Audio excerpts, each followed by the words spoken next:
Hey, what's up, guys?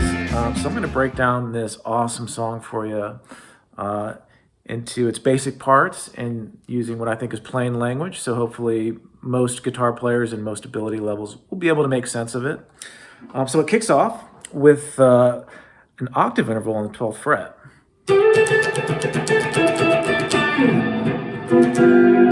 So an interval is basically, it's when you play three strings, you play over three strings, but you only actually play two of them and you mute that middle string. So like that. So it starts off on the 12th fret. I play up to the 17th fret. I shift up, same shape. Like that. And emphasize kind of the upstroke like on the end of the phrase to get that funky kind of vibe.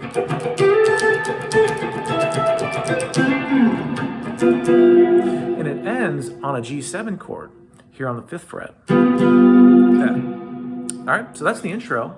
And then the main tag of the whole song is just shifting between an A minor and then back to that G7. And he throws in the 10th fret a lot for like a fill, like that.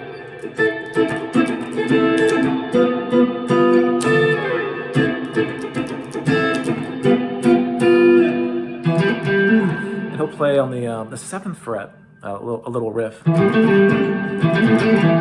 that. You'll notice when Mark plays it live, he does play it on the 10th fret, like this. Like that. You can play it like that, but for my playing style and technique, I prefer to play it a little bit lower on the 5th fret. I have access to a little bit more of the fretboard for some of the fills, and it just suits my play style. And also, you'll notice I play with a pick, which I know is sacrilege for playing Khruangbin. Mark would probably kill me for teaching this with a pick, but honestly, I think it still sounds pretty damn close, and it sounds pretty good. You know, not every one of us is blessed with Mark's godlike right-handed, fingerstyle technique. So I'm going to teach it so that mere mortals like you and me can play these really cool songs. So yeah. Like I said before, the tag is just A minor, G7.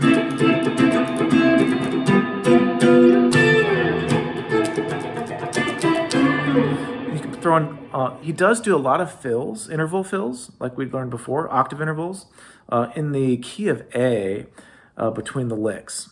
So that's kind of to taste. I can't teach every single one of them that he does on the recording, but they're basically, stuff like on the upstrokes.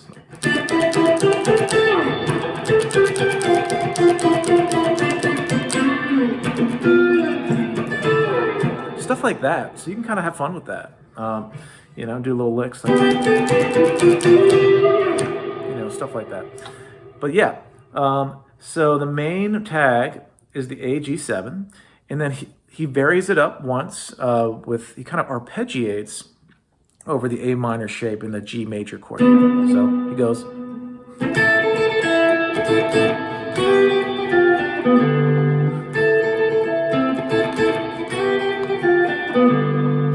All right, and you can do like a little half chromatic, a half step thing like that on the G when you play the G. Like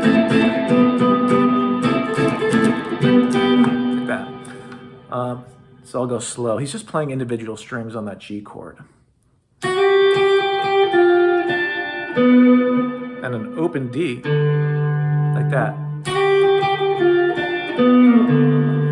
Then you can add a little walk up to cap it off. He'll do that sometimes on the D string. So, and then he varies it one more time on the closing half, like this. He arpeggiates on the lower strings. He throws in an octave.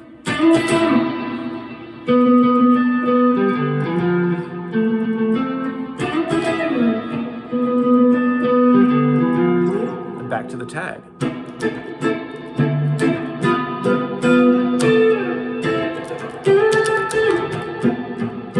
Like that. basically, that's the core of the song right there. And then from there, he does a couple runs of that, and then from there he goes into that really cool tropical breakdown, like this Caribbean funk thing. I don't even know what you'd call it, but it starts off, so it's like, so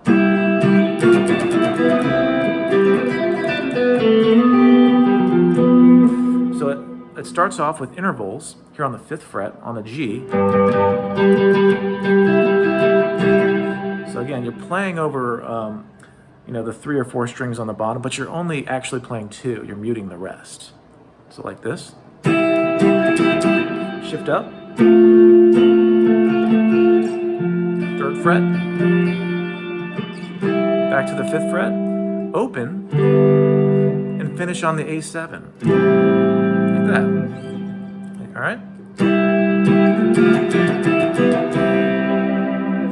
And again, emphasize those upstrokes. And then from there, he's basically cross-picking over, fairly basic chords. It sounds a lot more insane than it really is, but you just got to cross-pick over these chords. It starts on an A7, A minor 7. Then you do like a hammer-on the open strings.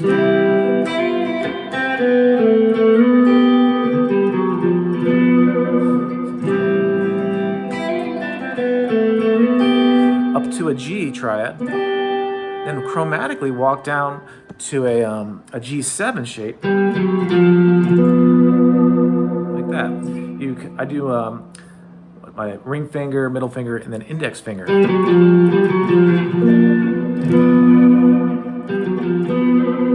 So again.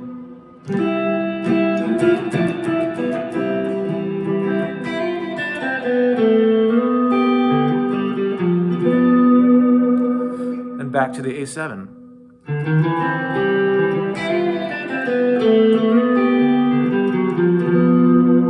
And then he walks into an A minor here on that 5th fret, chromatically.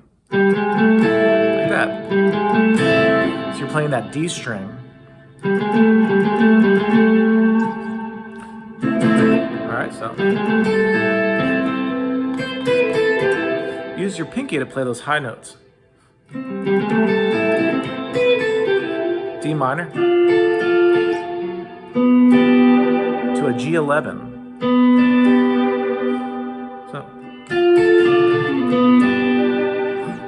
all right, and then he goes back to that A minor 7, using just an open string hammer on here on the B string.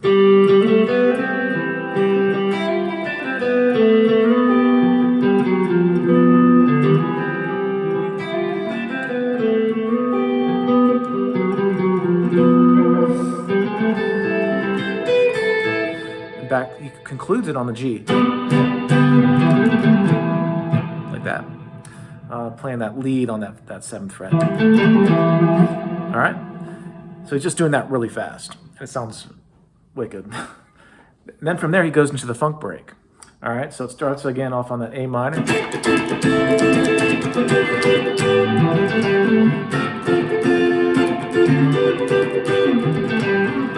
So it starts on the A minor, up to a G triad, slide down to an F triad, back up to the G. And then throughout that, he adds in, some interval fills, like.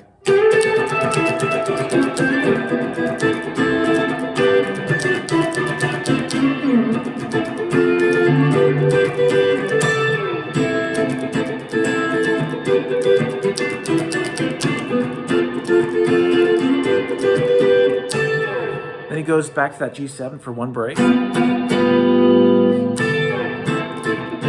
Back into that funk break for one more run.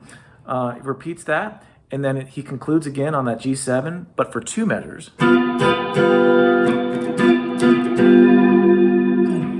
Back to the main tag. A minor, G7.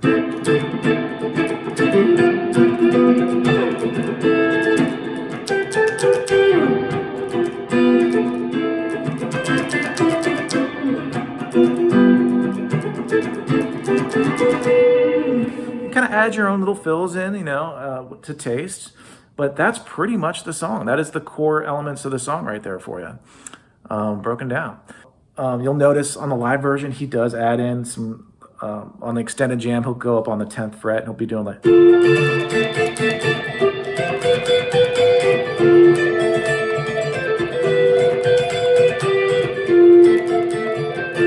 stuff like that. You can, play around with it and have some fun. But really cool song, great jam, great vibe. And if you, like this video and you like my teaching technique, just let me know in the comments. If you got any questions, let me know in the comments, and I'm happy to help you out. These Khruangbin songs are so cool, and I know they can be kind of confusing, but I'd love to help break them down. And again, this is just my technique. Mark he does play it a little differently. You can play it differently, but whatever sounds good, what sounds cool and fits your style, is all you need. So hope this video helped, and see you around.